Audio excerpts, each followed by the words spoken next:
السلام عليكم ورحمة الله وبركاته. ازيكم عاملين ايه؟ يا رب تكونوا بخير ان شاء الله. معايا كده فيديو خفيف، مش يعني مفهوش اي تعب. حبيت ان انا اقدمه كده في القناة عشان ما يبقاش الفيديوهات كلها تبقى قوية كده وتنظيفات عميقة، الناس هتزهق من القناة كده. متنسيش بقى لو انت اول مرة تشوفوا القناة بتاعتي الاشتراك في القناة، وكمان متنسيش تعملي لايك وتكتبي كومنت. هنا بقى كده زي ما انتم ما شفتوا منظر الريسبشن يعني في الاول وكده. بدأت كده ان انا الم الحاجات اللي على الترابيزة، اللي عايز تدخل المطبخ، اذا كانت كوبايات بقى، لو في اي حاجة كده مكانها يعني مش هنا مكانها يعني بتاع المطبخ وكده، دخلتها المطبخ ومسكت كده الطفاية، لميت عليها كل الحاجات اللي على الترابيزة وفضيتها في الباسكت. كمان كان في بطانية هنا كنا متغطيين بيها يعني وكده. بدأت ان انا اطبقها. الروتين ده كده بالظبط كان متصور، كان بعد العصر، كان العصر كان لسه مأذن، يا مدوبك ان احنا مصلين العصر.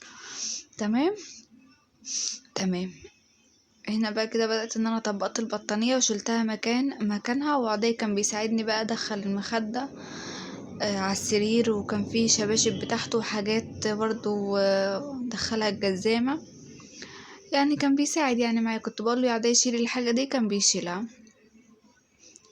تمام. هنا بقى كده كانت الكوفية بتاعتي عشان كنا لسه جايين من برا، كانت راقدة برضه على الركنة، واللبس بتاع عضي. تمام. بدأت بقى ان انا اشيل كل حاجة كده واودي كل حاجة في مكانها، وهبدأ بقى ان انا انفض الركنة لو في اي حاجة بقى. تمام. لو في بقى بواقي اكل، لو في بقى مثلا مكان تنطيط عضي، لو في اي تراب او اي حاجة، ببدأ بقى كده ان انا انفض. معلش طبعا معذرة على صوتي، مش قادرة اتكلم ان انا بس تعبانة شوية. تمام. هنا كده بقى بدأت ان انا انفض الركنة زي ما انتم ما شايفين، وهنا بقى عضي برضو كده ساعد معايا وتمام. هنا برضو كان لسه بيبدأ ان هو يشيل معايا حاجات، رفعت الترابيزة كده على الركنة، وهنا كنت جايبة التومين وكنت جايبة كمان شكر الدقيق. بدأت ان انا شلت التومين دخلته في المطبخ، وشكرة الدقيق دخلتها طبعا عند الفرن وكده عشان ان شاء الله هنبقى نخبزها مع بعض. تمام. وهنا بقى كده جبت المكنسة بتاعتي، وهبدأ ان انا اشفط بيها الارض، عشان عايزة اشفط تحت الركن، عشان خاطر لو في اي حاجة مثلا جريت تحت الركنة وكده ومحدش خد باله، ابدأ بقى ان انا اشفطها وكده، واشفط الحروف بقى بتاع الركنة دي كلها. تمام. هنا برضو عدي كان عايز يشيل اي حاجة تاني، كان عايز يمسك معايا المكنسة ان هو يعني بيساعد وكده. لازم يا بنات تعودوا اولادكم لو انتم مثلا معاكم اطفال وكده، من السن ده من سن 3 سنين كده، يبدأ ان هو يشيل معاكم مثلا حاجات خفيفة، مثلا الشبشب ده بتاعك يا فلان، الطفل يعني وكده، يبدأ ان انت تشيلها في مكانها. الحاجة دي انت اللي جبتها، ابدأ ان انت تدخلها مكانها. اللعب بتاعتك انت فضتها، خلصت لعبك، ابدأ ان انت لمها وودي اللعب، شيلها برضو مكانها.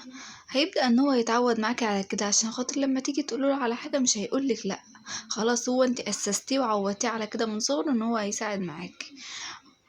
عدي عنده 3 سنين، بس برضو لما باجي اقوله يا عدي شيل الحاجة دي بيشيلها. اي نعم بيجي بالمحايلة وكده، بس خلاص هو متعود ان انا اقوله شيل الحاجة دي فبيشيلها. يا عدي الشبشب ده انت اللي كنت لابسه، يلا دخله على الجزامة، بيشيله. اللبس ده بتاعك شيله. اللعب انت اللي فضيتها، يلا لمها ودخلها في الأوضة بتاعتك. فخلاص هو اتعود على حاجة زي كده، فخلاص دي بقت حاجة أساسية في دماغه. عارف ان هو هيجيب الباسكت بتاع اللعب او الشنطة بتاع اللعب، هيفضيها وهيلعب بيها، وعارف ان في الاخر هو اللي هيلمها، محدش هيلم معاه. اي نعم انا ممكن اقول ان انا اقوم ان انا اشجعه كده والم معاه، عشان خاطر هو برضو بعد احيان يعدي لما يكون بروق يعدي ياخد شيل المخدة دي دخلها في اوضة ماما بيشيلها، يعدي ياخد دخل الكوبايات دي في المطبخ بيشيلها. فاللي هو برضو ممكن بعد احيان كده ان انا اساعد معاه واقوم الم مع اللعب عادي، بشجعه على حاجات كده. هنا بقى نزلت الترابيزه وبدات ان انا فرشت عليها المفرش وحطيت عليها زوريه كده، وبدات ان انا ارش معطر. كل حاجه عندي نظيفه ومترتبه، بس هي بس كركبه مكان ما انتوا لما كانوا جايين من بره، وفي بقى شنط وفي لبس بيتقلع وفي مش عارفه ايه، فبيبقى في بس كده كركبه. هنا بقى كده احنا كنا غابزين عند حماتي وكده، فكانت عاطيه لعدي عيش ناشف وكده، فما كانش لسه يعني نشف، فكنت سايباه على الرخامة بتاع المطبخ هنا لما ينشف، فخلاص بقى كده هلمه احطه كده في قلب الفرن بتاع البوتاجاز، وهسيبه بقى هو لو شغلت الفرن او حاجة هيكمل يعني تنشيفه كده. وبدأت كده ان انا لمع بقى الرخامة من مكان بقى الردة بتاعت العيش وكده، وهي كل حاجة نظيفة وكل حاجة مترتبة. قبل ما بخرج من البيت لازم يبقى الشقة مترتبة، اذا كان الريسبشن او المطبخ، الحوض مفيهوش مواعين، البوتاجاز نظيف، المطبخ نظيف، الباسكت مفيهوش زبالة، السرير بتاعي مفروش ومترتب، كل حاجة مترتبة. مضمنش الظروف، ممكن مثلا جوزي يجيب حد من اصحابه ويبقى داخل الشقة الريسبشن في حد، ايه ده الدنيا متبهدلة، في مثلا هدوم على الركنة، في حاجة، في كوبايات، لا طب ما انا مضمنش مين اللي يجي بعد ما انا مخرج. تمام، فلازم الدنيا بتاعتنا لازم ان يكون قبل ما نمشي الشقة تبقى نظيفة وتبقى كل حاجة مترتبة، مفيش مواعين، البوتاجاز نظيف، مفيش زبالة، الريسبشن نظيف، ما عليكي الاوض ما يعني مفيش حد هيدخلها وكده، بس الواجهة بس من بره وكده. هنا بقى كده بدأت ان انا افضي التومين، فضيت طبعا الزيت، بودي بقى كل حاجة كده في مكانها، وكان سكر ومكرونة. تمام، ببدأ بقى ان انا كده افضي عشان خاطر اشوف مثلا ايه، انا بجيب التومين يا بنات وبشوف مثلا ايه اللي ناقص في البيت، وابدأ ان انا ازوده، مثلا لو رز، لو اي نوع من المكرونة كده.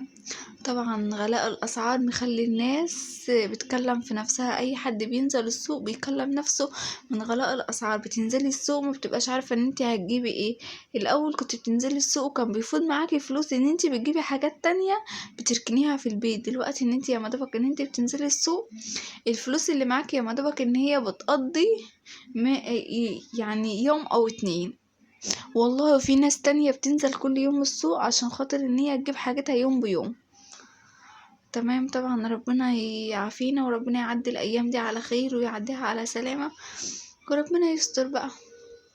هنا بقى كده السكر كنت بشوف مثلا لو كان في كيس مفتوح او حاجة كنت بركنه بقى في الاول وكده، عشان خاطر الكيس المفتوح ده ابدا ان انا استعمله يعني في الاول عشان ما يتكبش كله وكده. الاكياس اللي هي بتبقى سليمة خلاص بخليها بقى للاخر، بركنها بقى كده في الشنطة من تحت للاخر. تمام، هنا المكرونة هبدأ بقى ان انا اجيب كده المنظم بتاع المكرونة وابدأ ان انا افضيه فيها. تمام، انا بصراحة المكرونة دي كان عندي منها بس كملت يعني المنظم وكده. فضيت بقى على قد ما هياخد، وفض مثلا كيس، قلت ركنته بقى، قلت مثلا لو اول ما استخدم ابقى استخدم بقى الكيس ده عشان ما يرقدش بقى كركبة وكده. انا مبحبش اصلا الكركبة ومبحبش الزحمة لا انا عايزة كل حاجة تبقى متنظمة وكل حاجة تبقى في مكانها. يلا بقى الحمد لله. هنا بقى كده بدأت ان انا اكمل المكرونة اللي عندي. تمام، زي ما انتم شايفين كده، عشان مركنش يعني ال3 اكياس واخليهم بقى. لا طب وانا ليه؟ طبعا معذرة طبعا على صوتي، انا مش قادرة ان انا اتكلم. الحمل مخليني ان انا في حتة تانية خالص. يلا الحمد لله، ربنا يعديلي اليومين دول على خير، وربنا يا رب يدي لأي حد محتاج واي حد نفسه في الذرية، يا رب ربنا يا رب يديله وينوله كل اللي هو نفسه فيه، وربنا ما يحرم حد من نعمة الخلفة ونعمة الأطفال. بس والله العظيم يا بنات، ولا اللي معاه عيال مرتاح ولا اللي ما معهوش عيال مرتاح. اللي معاه عيال يقعدوا يبقى زعلانين أوي ان العيال، بيبقى زعلانين قوي ان العيال بتكركب الدنيا وعامله لها زحمه، والعيال شقيه وما بتسمعش الكلام، واللي ما معوش العيال ده انا نفسي في ضفر عيل ومش عارفه. طبعا الدنيا خالص مش مريحه حد، بس يا رب اللي اي حد يعني بيتمنى ان هو فعلا يبقى عنده طفل، او مثلا يبقى فعلا محتاج ان هو يبقى عنده طفل، ربنا يديله يا رب ويرضيه. هنا بقى كده الغدا بتاع النهارده كان سمك، كنت هعمل سمك ورز اللي هو رز ببصل وكده، وكمان عندي بقى كده واحدتين جمبري طلعتهم من التلاجة، وكان عندي دقة بقى طبعا في التلاجة كانوا فايدين يعني من المرة اللي فاتت. الدقة بتاعت السمك عبارة عن ايه؟ بتبقى عبارة عن فلفل مثلا احمر او فلفل اخضر وتوم وكمون وكزبرة وليمونة بقى كده او سنة خل، وببدأ ان انا احيق بيها السمك كمان بفتح فيه كده 3 فتحات، وابدأ ان انا احيقهم يعني او احشيهم ال3 فتحات دول عشان يبقى السمكية كلها متطعمة معايا بالحياء وكده والدقة. ولو بقى كده باخد كده حبة دقة كده من اللي فايضين معايا، وابدأ ان انا انزل عليهم بالجمبري، وابدأ ان انا اقلب كله على بعضه.